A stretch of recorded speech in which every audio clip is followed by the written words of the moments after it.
Here we go. History in the making. Green, green, green. SVG does it again. Now, can he do something on the ovals? And the series itself heads east to Delaware. Will they face another monster, not named SVG? Hi, this is Brett McMillan. You're listening to the Pit Reporters. With me this week, Chris Dyke from CatchFence.com and Heather Dubow from PRN and Fox Sports. Welcome to the Pit Reporters on the Performance Racing Network. And now, here's your host, Brett McMillan.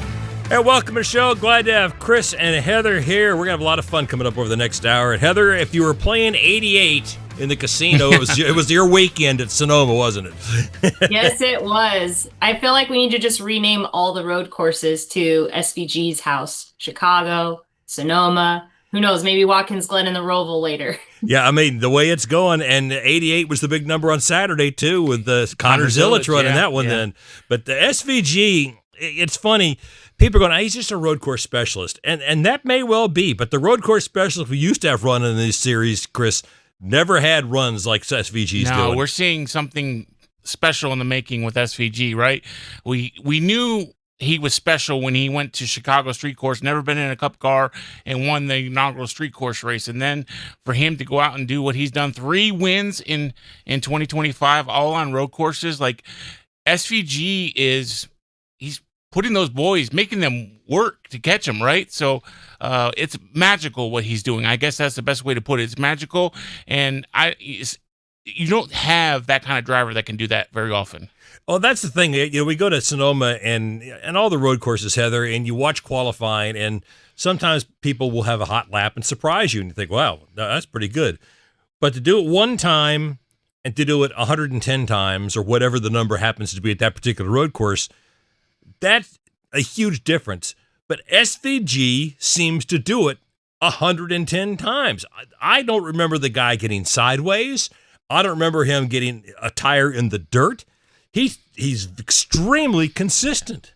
Yes, he has excellent racecraft. And I think it was his crew chief in the Xfinity series. I feel like on the broadcast, maybe Kim Kuhn said this, that his crew chief said, even if we don't have the car exactly where we need it, his racecraft can make up for it. He's just that good. He can put the car anywhere he wants it, even if the handling isn't quite where he needs it. And so I find that to be extremely extraordinary. He's just super talented. And a lot of people will say, well, he's just good on road courses, like you said. However, let's not forget, this is his rookie season, first full-time season in the Cup Series. So it had me thinking, what have other greats in our sport in their rookie season in the Cup Series? How many wins have they had? So I went and looked it up. So you got Jimmy Johnson. He had 3. Well, SVG has 3 already, so technically he could get more than Jimmy did in his rookie year. Jeff Gordon, he had 0 in 1993. However, in 1994, I'll give it to him, he got 2. Kevin Harvick had 2. Tony Stewart had 3. Denny Hamlin 2. Kyle Busch 2. Joey Logano 1. So those are some greats in our sport, not only from the past, but even current era. And he's already got tied with the most at 3 in his rookie season. So I don't know. I think that's pretty great. I thought what was convincing to me was he said during practice he was not happy with his car. He said it was not handling the way he wanted to, and he didn't think he was going to have a shot at the pole. It didn't matter. If the car was still fast, right? And everybody else was that much slower trying to catch a slower. Could you imagine if he had a perfect car in practice and qualifying and even in the race? I feel like he had one close moment where he got off track and he apologized to the team. But other than that, he had 109 laps of complete sheer focus. And he said, and he kept saying towards the end of each run, he'd come on the radio and say, the rear end's starting to get away from me. It's starting to slide my rear end a little bit. And then they go, that's all right. Everybody's saying the same thing. Yeah. So, credit to the team for giving him, and for Trackhouse for giving him the car, Heather, that he can get out there and put out front and keep out front, but for also giving him that calmness to say, hey, don't worry about it. Everybody's dealing with the same thing right now. Exactly. And that goes back to that racecraft I was talking about. Everybody was dealing with rear grip issues and tire fall off, especially in the rears. I had a couple people on my end of pit road go close to where they were almost cording. So again, it goes to car control, tire management, equipment management, just his overall understanding of what he can do inside the car as the driver to make adjustments and things like that to help with not having grip and getting the car to do what he needs it to do in those moments. So I don't think he was. I find it fascinating. It is fascinating, but I don't think he was at 100%. Like, I think he was just chilling for most of that race. Like, if he wanted to go hard, he could go hard, but nobody could catch him. And so why would you go and abuse your equipment? He didn't do that. What I was most impressed about with Shane was they tried on those late race restarts. They tried to swipe the lead from him. They tried to boot him out of the way. But Shane, his craft is getting so much better in a car. Let's not talk about the road courses, but overall, his craft is getting better. And I think that played into his hands on Sunday. Well, and think about what Chase Briscoe said after the race. He said, he felt like SVG wasn't giving it everything he had, that he felt like SVG was saving something, because Briscoe said, Heather, every time I got close to him, I just felt like then he just started pulling away again. So I felt like he was not playing with him per se, but just that he was still saving something. Well, yeah. I mean, again, if he knew he was losing rear grip, then he probably was saving his tires more in that moment, because if nobody was catching him, there, like you said, Chris, no reason to push it. But again, we can't forget that was his first Cup start at Sonoma, first time ever went out and won. We saw Connor Zilich do it the day before. So both of those guys are just incredibly talented, really fun to watch. And I like their personalities too. They're super humble, always have smiles on their faces, especially Shane. I don't think I've ever interviewed him without a smile on his face. It could be during practice and qualifying. It could be after the race, kind of whenever. He's always just super happy to be there. And I think that can play into a race for a driver, right? If you're in a good mood, you're happy, you're enjoying what it is you're out there to do, that definitely makes things easier on you when you are actually behind the wheel. I thought it was great. One of the great things that Shane said on Sunday after winning the race, he's like, thank God Connor wasn't in this race, right? Because Connor was the only one that was able to beat him at his game this weekend, right? And what they were able to do in that Xfinity Series race was phenomenal. How close they were able to race each other, and they did it clean and they did it respectfully. And if Connor Zilich, he's an 18-year-old driver who mature. He's so mature. He's like a 25, 26-year-old driver. If he does move to Cup next year, we're all. Oh, come on! Well, I'm just saying. We all know he's moving. We all know he's moving to Daniel Cup. Daniel Suarez is out for a reason. Yeah. So, but when he gets to Cup, right? When he gets to Cup, it's going to be fun to see what Shane and Connor can do together, because it's Connor's first time at Sonoma too, and look what he was able to do. Well, let me ask you then, because a week ago, SVG kind of moved Connor out of the way. It was a racing move, and it was a completely legitimate racing move. He had the opportunity possibly to do it at Sonoma, didn't do it, understanding maybe that Connor's his teammate. Connor's also running for a championship, and those 5 points could have meant something.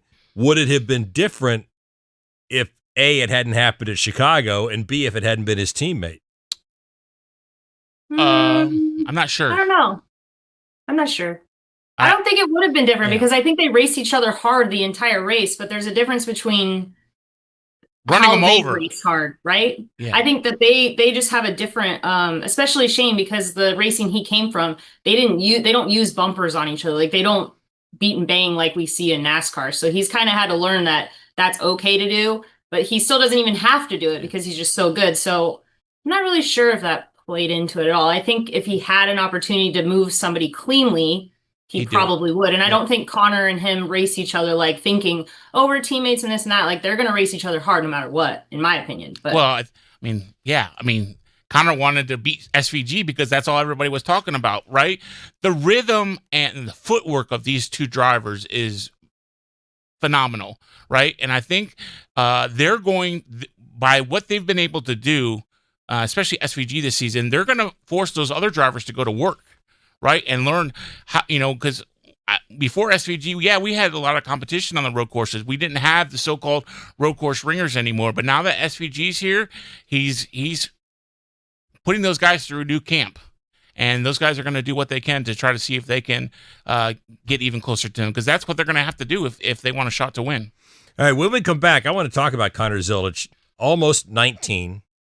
We know we're 98% sure he's going to be in Cup next year. He's a Trackhouse driver. Daniel Suarez is already out. We know that.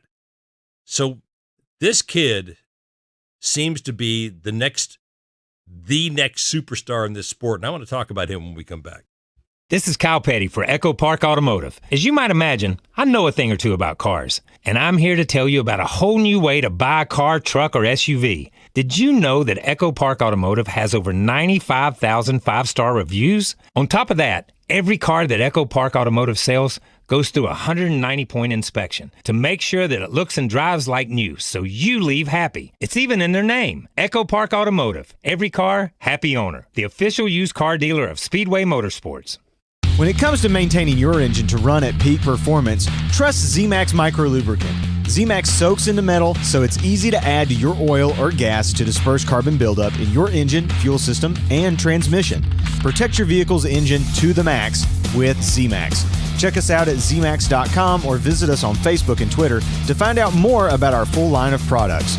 Remember the name Z-Max for your car, big rig, small engines, firearms, and more. That's Z-Max Micro Lubricant. Lenny Baticki brings you PRN at the Track every week here on PRN, the Performance Racing Network. Time to pull down on the handle and start rolling them here at Las Vegas Motor Speedway. The green flag flies at the Atlanta Motor Speedway. We're about to contest the Coca-Cola 600. We're racing at Texas Motor Speedway. Now Keselowski goes way up the racetrack. Here comes Harrison Burton. He rockets to the lead. Trouble. Car goes around. It's Chris Buescher. Joey Logano battles to the outside. They come back to the start-finish line. Bubba Wallace looks inside. And now here's Byron. Takes a quick left to block him. They head back to one. Here goes Ross Chastain. He's going to the bottom of the racetrack. Bubba goes up. Blaney hits the outside wall off of turn 2. Can Christopher Bell do anything with him? He gets down to the bottom of the racetrack. Briscoe dives to the bottom of the racetrack. Side by side. They get loose. They spin. Now Tyler Reddick does a 360. So does Briscoe. Heading into turn number 7 as he wraps it around. The crowd is cheering for Daniel Suarez here on this final lap. Allmendinger gets into Alex Bowman. Ross Chastain back out to the front for the final time. This is PRN.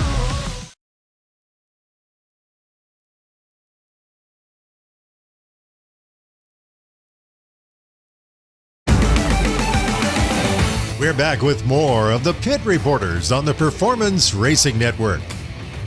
And welcome back, along with Chris Knight from CatchFence.com and Heather DeBow from PRN and Fox Sports. I'm Brett McMillan. Glad to have you with us.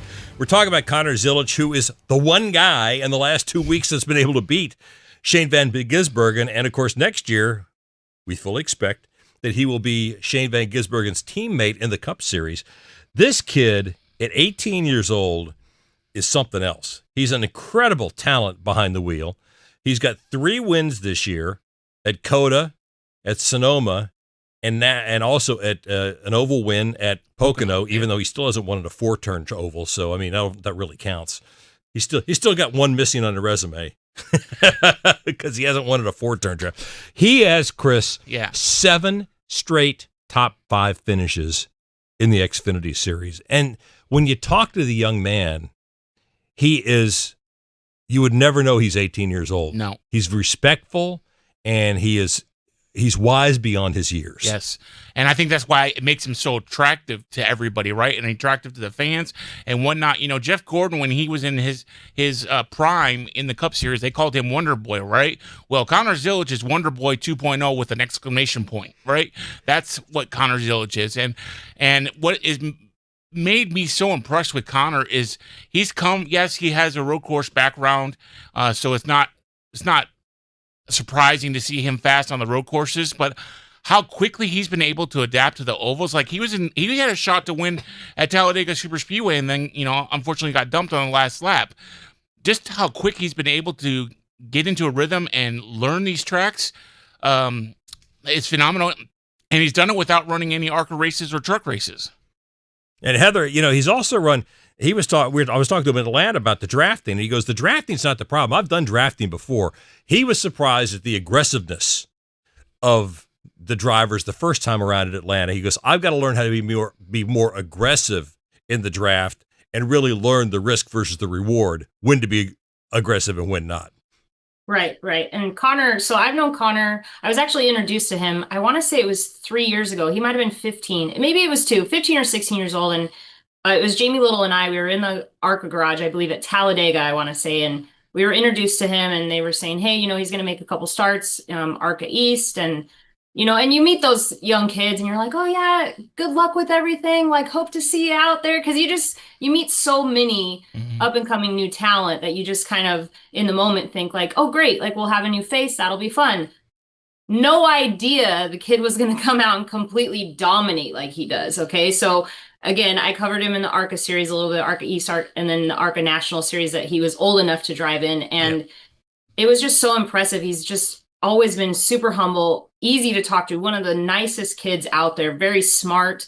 Also, he would say, he's been through a lot of pressure situations already, right? Even if he does go to Cup next year, that is going to be a lot of pressure for a young kid his age. However, he's already been doing this the last few years, moving up through the national series in NASCAR. And he always says that, pressure is a privilege. He really doesn't let it, get to him. He really lives in the moment of what's actually happening and just taking it day by day and race by race on each situation and what is playing out instead of letting himself think too far ahead. Like right now he's running an Xfinity. Yeah, he's probably already had conversations about potentially running Cup as early as next year. But from the Connor I know and the things he's told me, he doesn't let himself get too far ahead of where he's at. He wants to enjoy the moment and be present and take it all in and really take the time to learn where he's at right now and then take those skills that he picks up and then apply them to any opportunities that come his way. Heather's right. He run the ARCA East full-time season. So let me elaborate on what I said. The ARCA National Series, there's all these ovals, right? And Daytona, Talladega, and just an opportunity for him to get experience. But he did that without most of it. Right, he didn't run a lot of National Series ARCA races, and I think that's what's most impressive to me. And I just think that people keep asking the question: is Connor Zilich ready? Is Connor Zilich ready?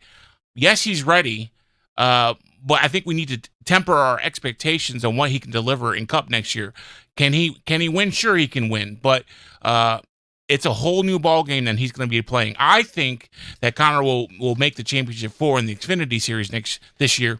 But what can he do next year? I think that's what everybody can't wait to see. Well, I think you've got an owner in Justin Marks who has shown, and in putting SVG in a Cup car this year, I think, Heather, he's shown that he's a guy that's going to be patient. I mean, he understood SVG is not ready as an oval track driver, but we all knew at the beginning of the season he could get him wins on the road courses, and I think you'll see the same type patience from Justin Marks next year with Connor Zilich. Yeah, and I'm not sure it's even patience. I think that Justin Marks thinks outside the box. He wants to make headlines and do things differently, right? Like they brought Daniel Suarez in, and he's been a big staple in their team up until this point. And then they've had all these different drivers from different disciplines try things. I mean, he has a MotoGP team. They've got Red Bull, right? They've got Red Bull on the car for Connor Zilich. They also put it in victory lane this weekend in Sonoma, and we hadn't seen that since Red Bull was in the sport back when like Brian Vickers drove for them. So they have a different philosophy, I think. It's not even just about, hey, we need to be patient, let this guy learn. It's, hey, we want to take a risk and we're going to put somebody in that we believe in, that has the talent that we believe will go out there and make things happen. Will it happen on ovals right away for SVG? Obviously not. Will it happen for Connor Zilich right away and him get a win, say in his rookie season for the team? Should that be the opportunity that presents itself? Maybe, maybe not. But on a road course, maybe it will. And that would be great, right? And it would make a big headline, a big splash. And I think that team just has a different philosophy of the drivers and the people that they want to bring into their organization and work with. They just do it a little bit different. They beat to their own drum. They think outside the box. And I personally like it. I think it's fantastic. Yeah, Justin, day one, he's done that, right? Day one. And I think that's why everybody's been so excited, because he's not afraid to try things, right? And if they work, they work. And if they don't, well, they just check it off and say, okay, that didn't work. Let's move on to the next opportunity or the next initiative. Justin Marks knew what he was doing when he went and found SVG to run in the Project 91 car at Chicago Street Course, right? And when he won, some were surprised, some weren't. But they said he'll never win again in the Cup Series because these guys are the best of the best, and they'll be able to cut up. What he's been able to do this year is he's able to awaken a sleeping giant, if you will, and the sleeping giant is the rest of the Cup Series field. The playoffs are on the horizon. what SVG is doing on these road courses and the amount of stage points he's gathering up, even if he doesn't have the perfect first round, he could have enough points where it doesn't matter and carries him to the second round, right? The round of 12, right? And in the round of 12, we have some tracks that I think SVG can win at. Well, or even in round of 8 too. Well, that's the thing. When you look at this, and I was going to ask you this question about it, SVG right now has 17 playoff points, and Watkins Glen is still left. Yeah, I mean, there's a decent chance right now. He has the third most playoff points of anybody. Denny Hamlin has 19. Kyle Larson has 23. Now, SVG is not going to finish in the top 10. No. So he's not going to get playoff points for finishing in the top 10. So let's say he's going to be seeded 5th, 6th, something like that out of 16. The first round of the playoffs is Darlington, Gateway, Bristol. And he said he loves Darlington. He says that's like his favorite track. I think, and Heather, get your thoughts on this. I think if he keeps his nose clean, again, even if he doesn't win Watkins Glen, he's got 17 playoff points already. If he keeps his nose clean in the first 3 races, he goes into the second round of the playoffs. And what's the last race of the second round? Oh, it's the Roval. Right. Yes.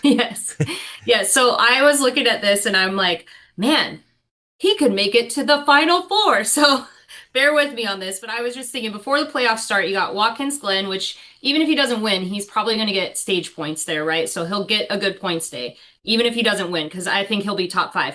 Then Daytona is the wild card. Anybody can win at a... And he's fast there. Yeah. Yes, and he's fast there. So I feel like he can go into like the first round, like we've said, with a lot of points. So he gets in the first round, a lot of points. Darlington, you said it's his favorite track. Let's say he makes it out of the first round.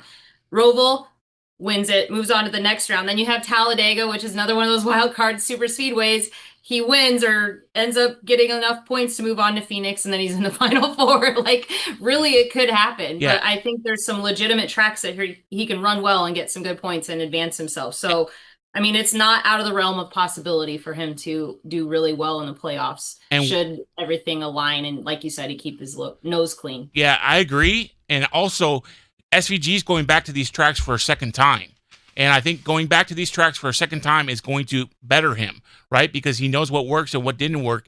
And slowly but surely, it hasn't been a great pace, but methodically, you start seeing SVG running around top 20 consistently on the ovals, right? So I think he says he loves Darlington, so I'm interested to see what he does at Darlington, and who knows what could happen at Bristol. But I really think that SVG, unless he just has a disastrous opening 2 races, I really think he can get past the first round. Well, that's our pit reporter question this week. Will SVG make it out of the first round of the playoffs? What do you think? Yes or no? We laid it out for you. The first 3 races, Darlington, Gateway, Bristol.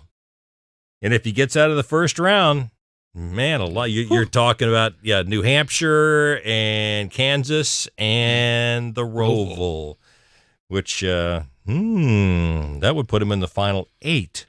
But, right now, 17 playoff points already. He could get up over 20 with get him over 20 and be, like I said, as it stands right now, I could see him being the 5th to 6th seed out of 16 drivers as he starts off. Last week, our question was all about the street races. And it was basically NASCAR and street racing. And your choices are, you said, 35% of you said no more. You've had it with street racing. 27% said keep one on the schedule. 25% said, let's try San Diego, and 13% said, let's hit Chicago one more time. So we'll see how it all plays out, because right now there seems to be a lot up in the air. Yes. When we come back, a lot of people looking at the bubble these days with only 6 races to go in the regular season. We'll talk about that. Stay with us.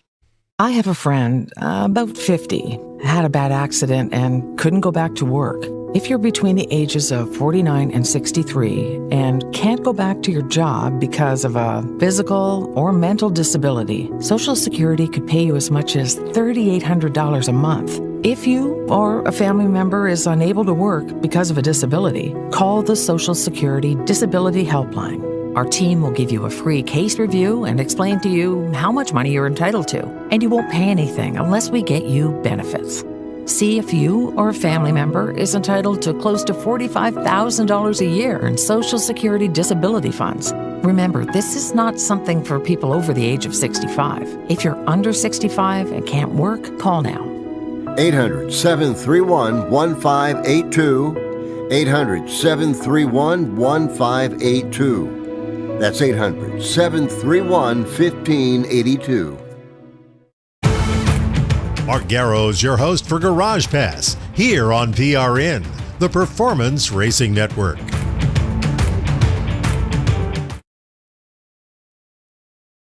Hi, it's PRN's Brad Gilley. Did you know you can take PRN with you anywhere? That's right. By downloading the PRN mobile app, you can listen to our live race broadcast from anywhere. Make sure you don't miss a second of the action from the track. Download today for station listings and on-demand access to your favorite studio shows like Fast Talk, The Pit Reporters, or Garage Pass. Get all the latest racing information at your fingertips with the PRN mobile app. Available in the Apple App Store and on Google Play. Hey, I'm Corley Joy for Speedway Children's Charities. The mission for Speedway Children's Charities has remained true since its founding almost 40 years ago, to care for children in educational, financial, social, and medical needs in order to help them lead happy and productive lives. So many children have benefited from our group in the past, but we need your help now more than ever. There's so much we can do when we all join together, so let's start today. Visit speedwaycharities.org to learn more. I thank you in advance for your help.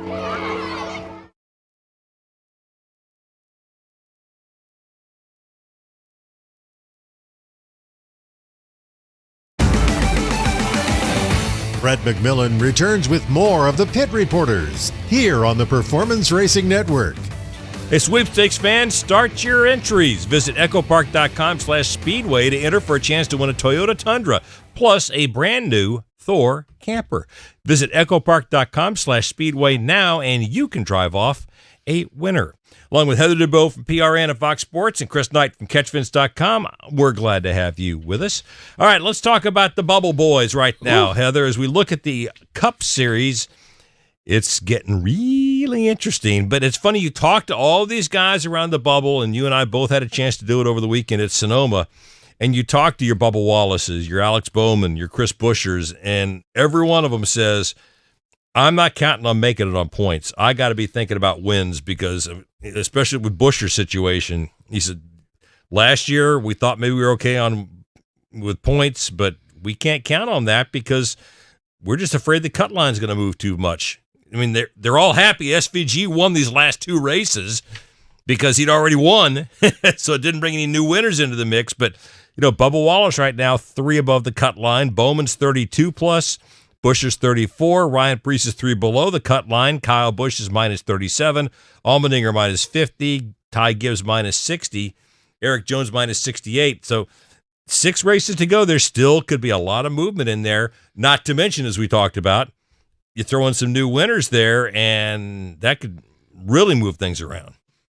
Absolutely. I think that strategy for a lot of these guys, they say that they need to get wins, but at the same time, they still have to race for stage points. Like if they don't have a car fast enough, they got to get themselves up to the front and kind of do track position, maybe a different pit strategy throughout some of these races. At least the last 2 weeks, I talked to a couple different crew chiefs from different teams that were in that situation, that was kind of their plan. Obviously, they want to go out and win the race, but should they not be in a position to win, they have to get as many points as they can as possible.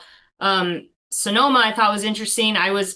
I had Ryan Preece in my section of pit road, and for most of the race, he ran inside the top 10, and he was, 2 or 3 spots ahead of Tyler Reddick in the in-season challenge. That was one of the race things they were worried about, was trying to advance for the in-season challenge. But then also he told me that he wanted to gain as many points as possible on Bubba Wallace, and Bubba Wallace started 30th that race, so he felt that he had a good opportunity to capitalize on starting ahead of him and then staying ahead of him in the race. And he did that almost the whole way until that caution came out and they stacked them all up, and then he was involved in it and had some damage to that right front. So if that wouldn't have happened, he definitely would have had at least a top 10 finish for the day, and he might have been above the cut line coming out of Sonoma. But yeah, it's going to be interesting to see how these teams play it. Like you said, a lot of them, they are playing to win, even if they are above the cut line, because you just never know what can happen.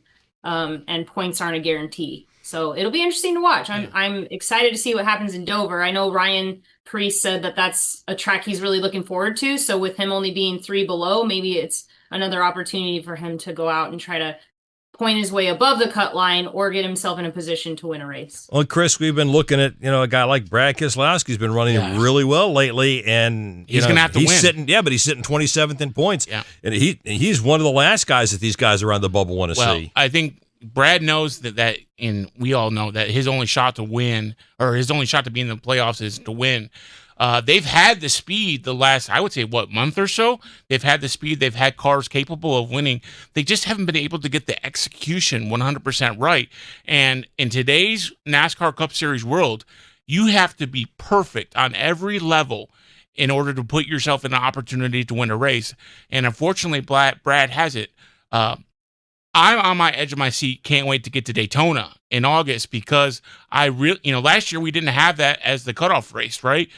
We're going back to Daytona with that as a cutoff race. And I think that cut line is going to be so close that we're going to see some phenomenal racing, because guys have to get stage points in stage 1 and stage 2. So I'm looking forward to actually the next 6 races, because I just think that there's so much unpredictability, right? There's so much that can happen.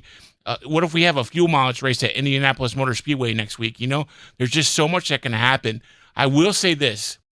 Ryan Priest is on a mission right now, and Bubba Wallace needs to stop the hemorrhaging, because Bubba Wallace, we thought at one point he was like, 60 points above the cut line, and look, now he's +3. And they've had some speed, but just the inconsistency with finishes have really put them in a vulnerable position, and I'm not sure if they can bounce back this late in the game.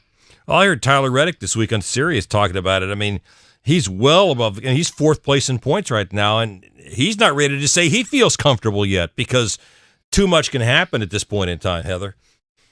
Yeah, you can have one bad race and then lead to another bad race that leads to another bad race for many different scenarios. And you have to be, like Chris was saying, you got to be on your A game. There needs to be no mistakes, and that includes driver, that includes spotter, that includes your pit crew. You cannot have any miscommunications. Everybody needs to be on the same page and on board with whatever the plan is, whether it's going into the weekend or whether it's coming down to, hey, are we going to pit or not pit right now? Everybody needs to be on top of their A game, because we've seen a lot of teams have issues with, missing pit road because they didn't hear the call, or having a mistake on pit road, or a wheel come off, or who knows. There's so many variables in this sport that can go wrong, that now's the time to really be on your A game, and you better bring your best to the table, because if you're not, somebody else is going to. You're right. Exactly right, Heather. And no code words. I feel like that has bitten so many drivers and teams over the years. I don't really think it makes a difference somebody's going to find out what you're doing. I just think do away with the code words. It doesn't work, and there's too much other stuff to worry about. We just want to see. Not only that, as pit reporters, it bothers me, because I'm like, what are you doing? What does hot sauce mean? Hot sauce what? Do you have hot sauce for lunch? Are you about to have a problem? I don't understand what's happening. Yeah, exactly. Braves. What do you mean Braves? Yeah. What's that mean? As long as we can get Keselowski and Ty Gibbs pitting next to each other every week, that'll be good. Yeah. I don't know that they want that. I think, though, that whole situation was really interesting, and you're talking about the little scuffle we saw on pit road with the pit crew members, but in listening to a lot of different commentary on that, it sounds like nobody was really at fault. Ty Gibbs didn't do anything wrong. The tire carrier was where he was supposed to be, but I don't know. Sometimes I have a feeling. Okay, I kind of see there's 2 ways there's a couple things that could have been happening. As a tire carrier, you could kind of stand out there a little further, make it a little hard on that driver that's coming into their pit box. Same with the guy coming into the pit box. You can squeeze the tire carrier a little bit, try to slow them down. However, it's cars versus human beings here. And these pit crews, they know what they're getting themselves into. They signed up for this job. They know it's dangerous. But if you see them get upset, maybe something wasn't exactly how it should have went, right? I mean, I'm sure they get almost clipped every single race, right? In certain scenarios. So there might be more to that. There might not. I just am kind of that's a human, that's a car. It doesn't really stack up. humans versus humans, cars versus cars is kind of how we should keep it. Go ahead, Chris, but I'll tell you, once you finish, I'll tell you what I heard Todd Gordon say. I'm questionable about this, right? And I listened to all the audio and all the talks and all the, but then I saw something on social media where they went back and they showed Ty Gibbs' entrance during his first pit stop and how he came into his box. Then they showed how he came in the second time when he went into Keselowski's. The angle that he went in the second time was completely different than he went the first time. So that, yes, he didn't do anything wrong, but I'm still suspect of like, okay, did he know that he can maybe toe that line, and toe that line and get away with it, but also send a message? I don't know. But this isn't the first time that we've seen Ty Gibbs be aggressive on pit road, right? It's happened before. So I don't know. I'm just glad that nobody got hurt at the end of the day. That's the main thing. I did hear Todd Gordon, former crew chief, and won the championship with Joey Logano, on Sirius. It was Monday morning. Was explaining and talking about it. He says, they let the dual work pit crew guy, which is the guy carrying two tires, they let him stand in the pit box, but he's supposed to stand tight to the wall. And a matter of fact, Brad Moran addressed this on Tuesday on Sirius, and he says the guy really wasn't tight to the wall. He was near the wall, but not really tight to the wall. So he said he could have been tighter to the wall, the crewman, than he was. And Todd was also saying the driver, you want the car as square to the pit wall as possible to make it easier for the gas man to be able to square up the gas can to maximize your fuel into the car. So I thought it was interesting hearing Todd's standpoint from as a crew chief, what you're looking from the two different elements. He says maybe the crew guy was edging out a little bit more than he probably needed to be. And Brad Moran said he was still within, but he was probably a little further out than he should be. Questionable. But it's questionable on both parts, right? On both parts. So, but both of them were still within the bounds. But it was there were fault. If there were faults on both sides, maybe. But he said right away goes to the first car in, and that was Ty Gibbs. So, real quick before we get past Sonoma, Kyle Busch and that A team, they are clicking off some good finishes and clicking off some stage points. Don't count him out just yet. If they can continue to mount those stage points and Kyle can continue to have all the bad luck behind him, don't count out Kyle Busch. I think that they're starting to see the speed in that race car, and I think that Kyle is going to be a man with a mission over the next 6 weeks. All right, we're down to the final four in the in-season challenge. Who are these guys? Stay with us. This is Kyle Petty for Echo Park Automotive. As you might imagine, I know a thing or two about cars, and I'm here to tell you about a whole new way to buy a car, truck, or SUV. Did you know that Echo Park Automotive has over 95,000 five-star reviews? On top of that, every car that Echo Park Automotive sells goes through a 190-point inspection to make sure that it looks and drives like new, so you leave happy. It's even in their name, Echo Park Automotive. Every car, happy owner. The official used car dealer of Speedway Motorsports. Make your plans now to stay at the South Point Hotel Casino and Spa when NASCAR returns to Las Vegas. They have great race ticket and room packages for you to choose from. The South Point also features a wide variety of excellent dining options at 11 different restaurants. Or you can enjoy the 16-screen movie complex and visit the 64-lane bowling center. Visit SouthPointCasino.com and make your reservations today. Stay where the racers stay at the South Point Hotel Casino and Spa. Doug Rice is your host for Fast Talk every week on PRN, the Performance Racing Network.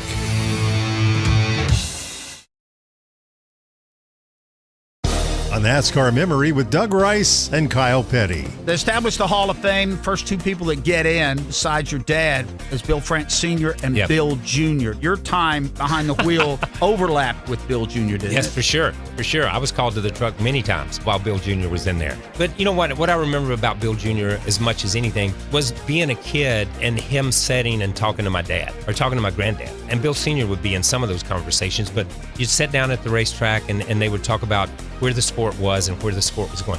Bill was never satisfied with where the sport was. And that is the one thing that I came to admire about him. At the time, I didn't. At the time, I didn't appreciate it as much. But, you know, I'll never forget we were doing some stuff, and I was driving for Felix, and I was called to the truck, and I was reminded gently by Bill France Jr. that this was his sport. And if I would like to participate in his sport, that I needed to kind of change my ways. And I changed my ways so that I could participate in his sport.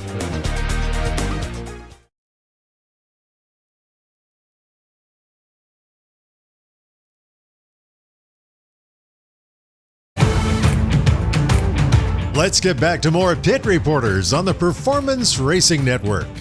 And welcome back on Chris Knight from CatchFence.com and Heather DeBow from PRN and Fox Sports. Brett McMillan, glad to have you with us. The in-season challenge down to the Final Four.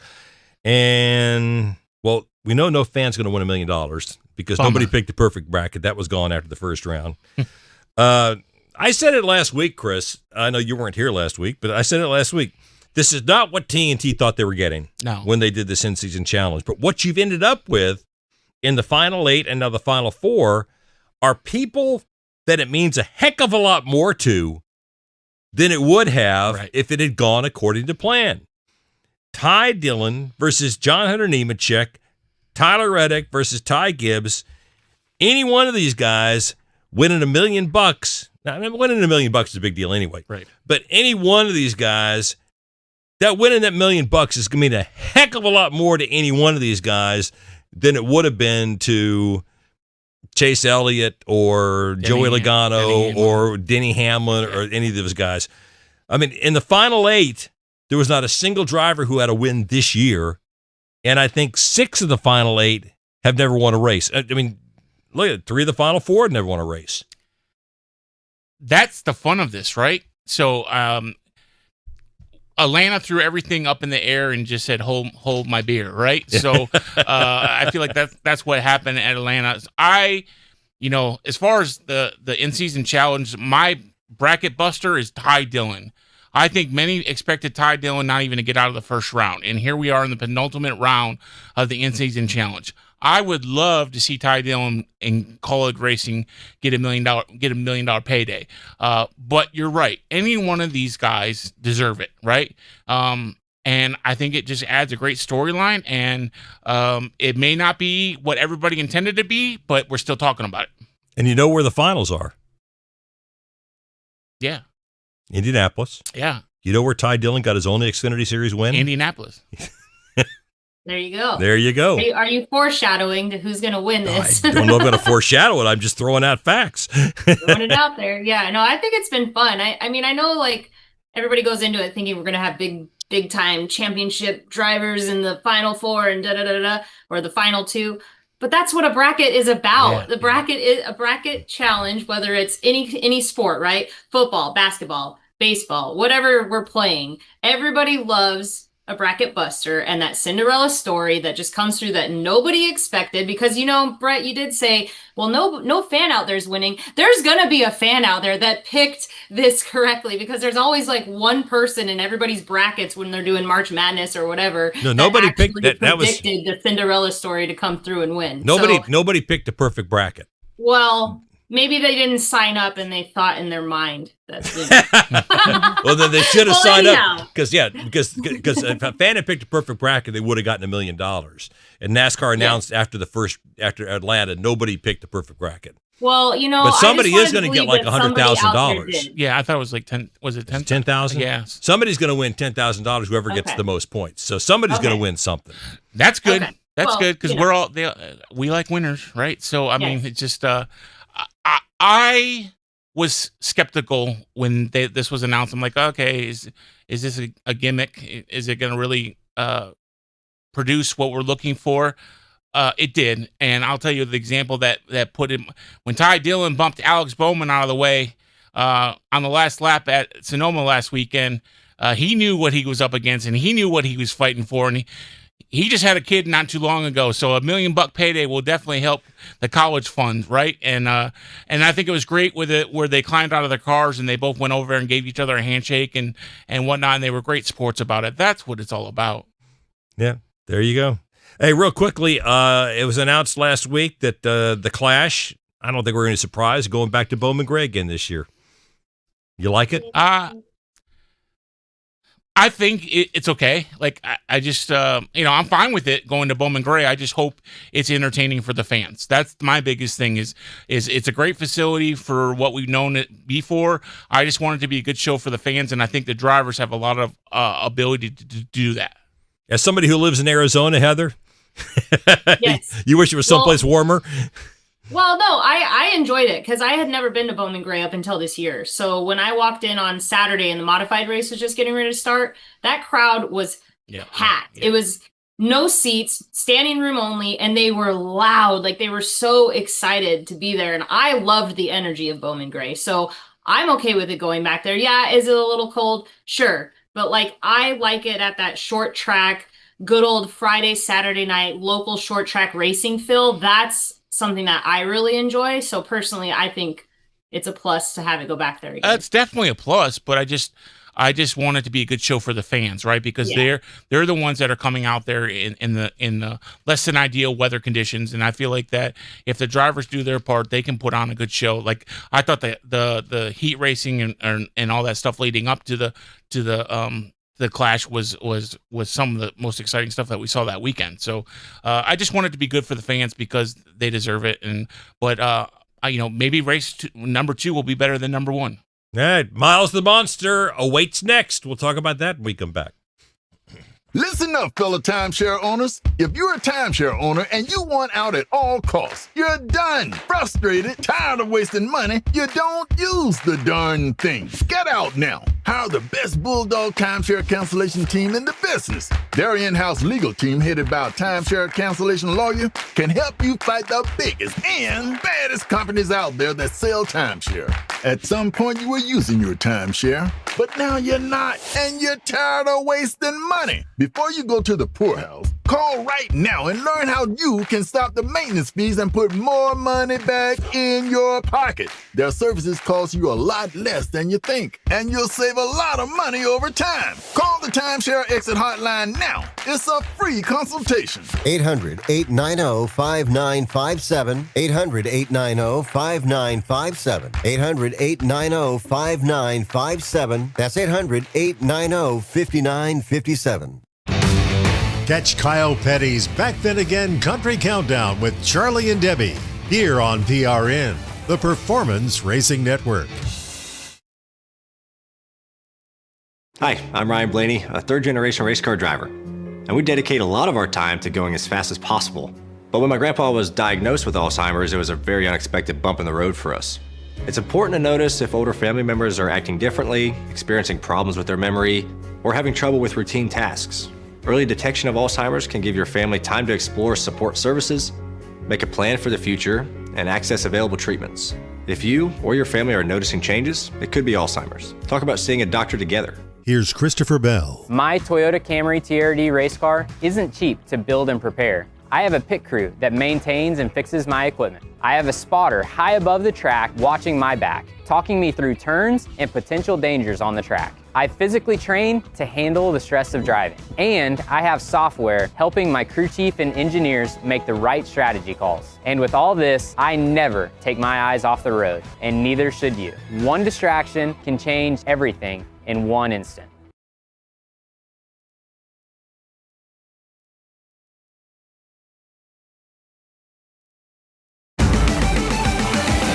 We're back with more of the Pit Reporters on the Performance Racing Network. And welcome back, along with Heather DeBow from PRN and Fox Sports and Chris Knight from CatchFence.com. I'm Brett McMillan. Glad to have you with us. All right, we're headed to Dover, the Concrete Mile. Miles the Monster awaiting us, and a lot of folks need a win, Heather.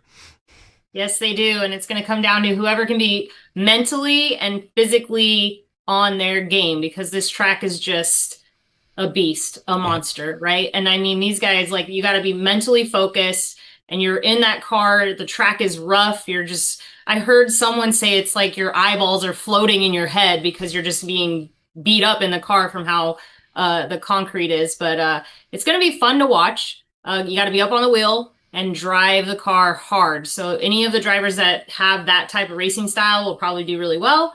But yeah, it'll be fun to be on pit road for not only the Xfinity race, but also the Cup race on Sunday. It's a 160 or 170 mile roller coaster for 400 laps, right? Absolutely. Well, and there's going to be, we've got James Finch's son.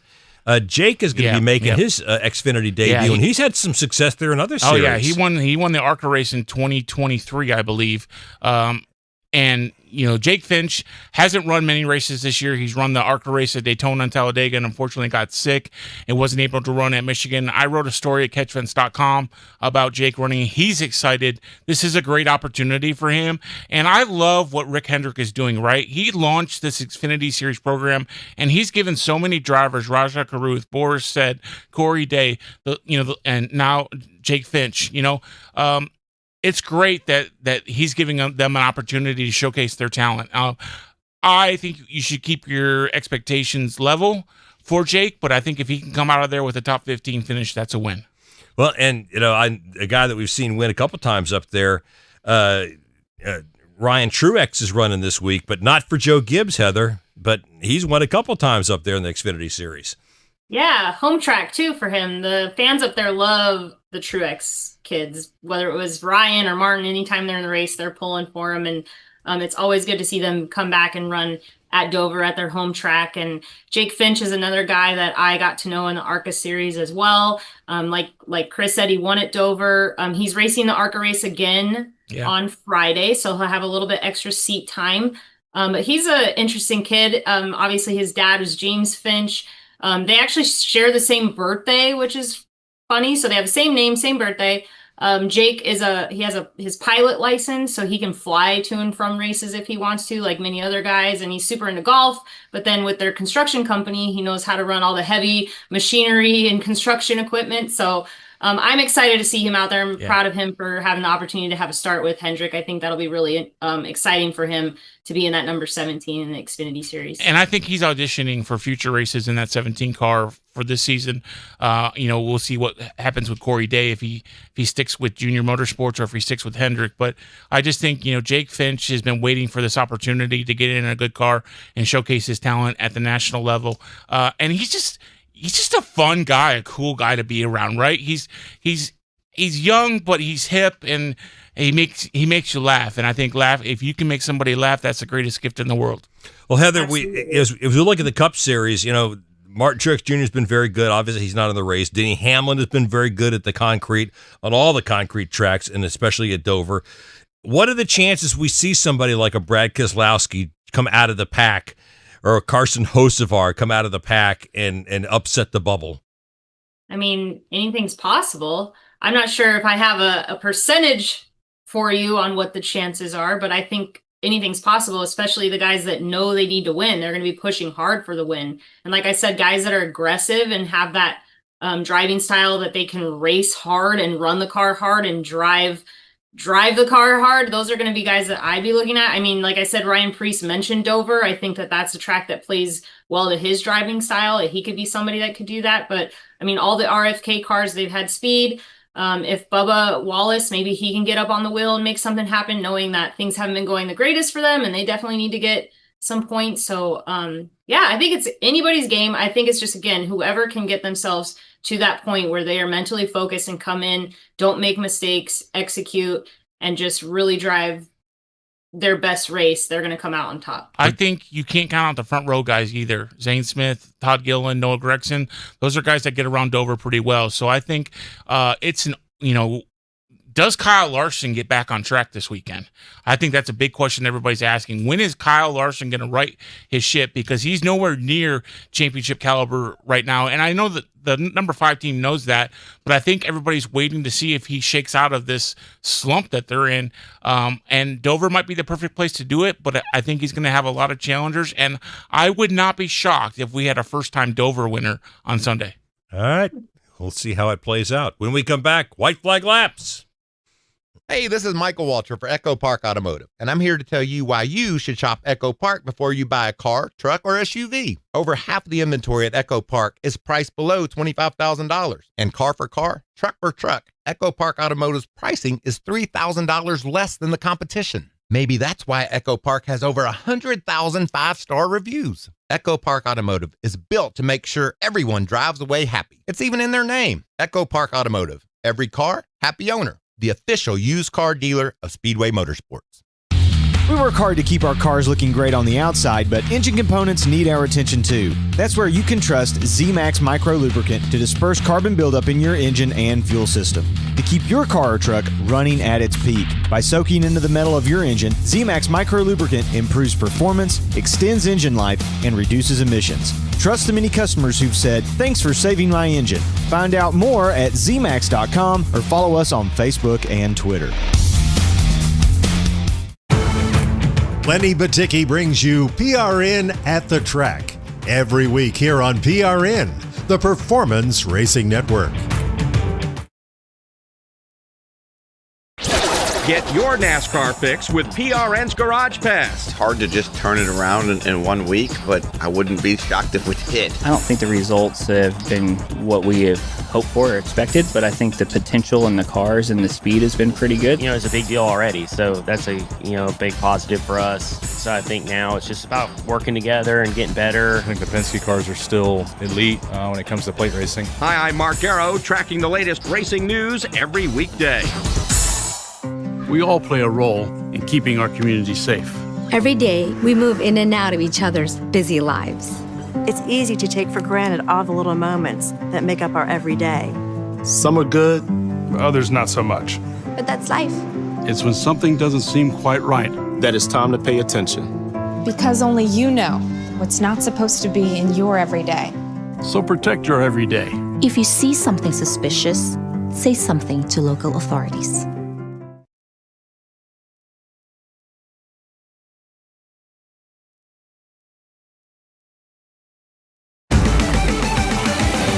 Brett McMillan returns with more of the Pit Reporters here on the Performance Racing Network.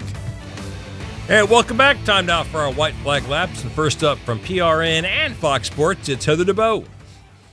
Well, Brett, since you and I are covering Pit Road this weekend, there's a couple things that I'm kind of curious how drivers and teams are going to respond. So first of all, we're going from 2 road course races now to the concrete 1 mile oval. So are they going to be able to get out of that left-right-hand turn mentality to the only left-hand turns? And then also, it's a new tire this weekend. And the racetrack, we raced there in April in the past, and now we're racing in July. So it's going to be a lot hotter and a new tire. So just kind of how they can manage the tire fall off and then the track conditions on temperature and things like that. Those will be things that I'll be looking for this weekend on Pit Road.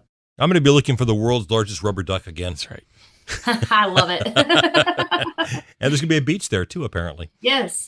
There you go. Has it got water near it? I don't know. Heather, there's going to have Lots water of near sand. I know they're bringing in lots of sand. So beach apparel is welcomed. You and then I don't guess want to see. You don't want to see me. You don't want to see me in beach apparel. Next up, next up from Catchments.com, Chris Knight. I know there's been a lot of chatter whether or not Shane Van Gisbergen deserves to be in the playoffs. I will say this: he played by the rules. He deserves to be in the playoffs.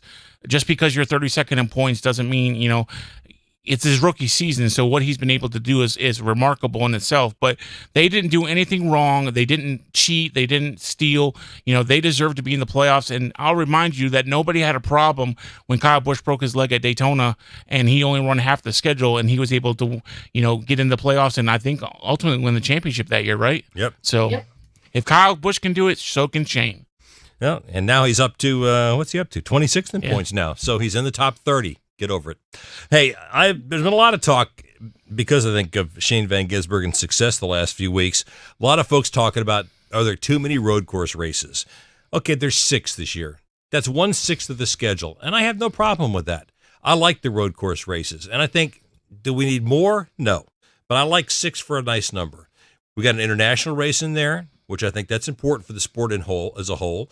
We got a street course race in there, and I think that's important. That was a proof of concept that we can take this sport now anywhere, to places that nobody's building ovals right now. It's too expensive. Land's too expensive. It's really expensive. They can take you to places like San Diego or Seattle or Denver where there aren't races now and reach out to new audiences. I like COTA. I like the Roval. I like Sonoma. I like Watkins Glen. There's your 6. Let's continue with it. This proves that these are the best drivers in the world because no other series runs road courses, intermediate tracks, super speedways, and short tracks. This proves these guys are as good as they say they are. We'll talk to you next week. Join us again next week for the Pit Reporters on PRN, the Performance Racing Network.